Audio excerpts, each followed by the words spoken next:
ایران اسرائیل اور ایران امریکہ تنازع جنگ ٹل گئی یا قیامت سے پہلے ایک قیام؟ آج اس ساری سچویشن پہ بات کریں گے اور اس پہ میں نے ایک نیریٹو آپ کے سامنے لے کے آ رہا ہوں جو پوری پاکستانی قوم کے لیے اور امت مسلمہ کے لیے چونکہ جب بھی ہم پالیسی ڈاکٹرائن لیتے ہیں تو وہ ڈیوائن ریولیشن اللہ کے کلام سے لیتے ہیں۔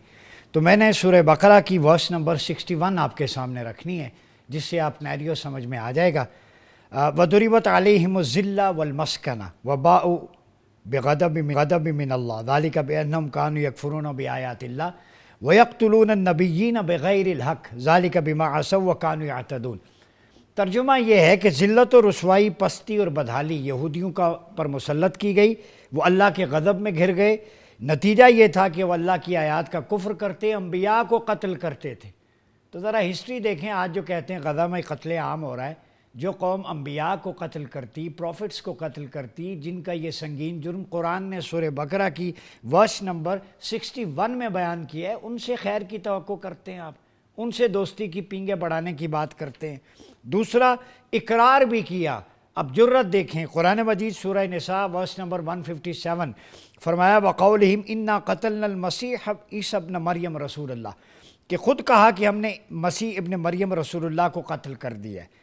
جرت اتنی تھی مجرموں کی کہ وہ خود کہتے ہیں کہ ہم نے قتل کیا ہے۔ اندازہ لگائیں آپ، یعنی علی الاعلان قرآن ان کے جرم کو بیان کر رہا ہے۔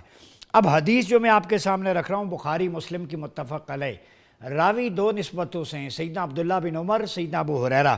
حضور نے فرمایا صلی اللہ علیہ وسلم لا تقوم الساعة حتى تقاتل اليهود حتى يقول الحجر وراءه اليهود یا مسلم هذا يهودي ورائي فاقتله۔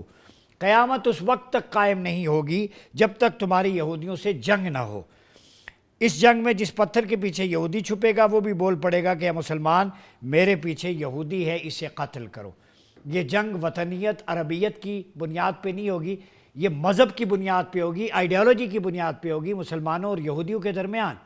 تو اگر وہ اس جنگ کو اپنی تلمود تورات کے لٹریچر سے بچوں کو اسکول سے ٹرین کر رہے ہیں، تو آپ اسلام کا نام لیتے ہوئے ہولی وار لینے سے کیوں گھبراتے ہیں؟ نبی پاک صلی اللہ علیہ وسلم نے فرمایا سوائے غرقت کے درخت کے ہر درخت بولے گا۔ آج اسرائیل میں غرقت کے درخت کثرت سے لگائے جا رہے ہیں۔ پھر فرمایا کہ کفار اس طرح ٹوٹیں گے جیسے بھوکا کھانے پہ ٹوٹتا ہے، بھوکا شیر۔ لیکن صحابہ نے پوچھا کم ہوں گے؟ فرمایا زیادہ ہوگے لیکن سمندر کی جھاگ کی طرح۔ بزدلی، دنیا کی ہوس، وہن پیدا ہو جائے گا، حب الدنیا و کراہیت الموت۔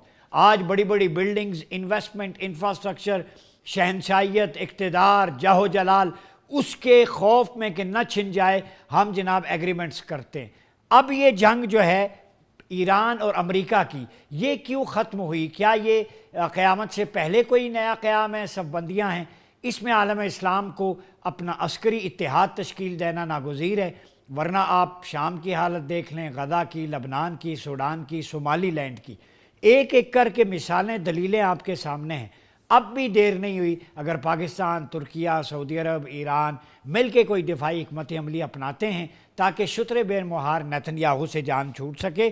اور اب عزائم کیا ہیں ڈونلڈ ٹرمپ کے؟ کیا وہ گرین لینڈ کی طرف رخ کریں گے یا ابھی خطے میں مشرق وسطیٰ میں کوئی خطرہ باقی ہے؟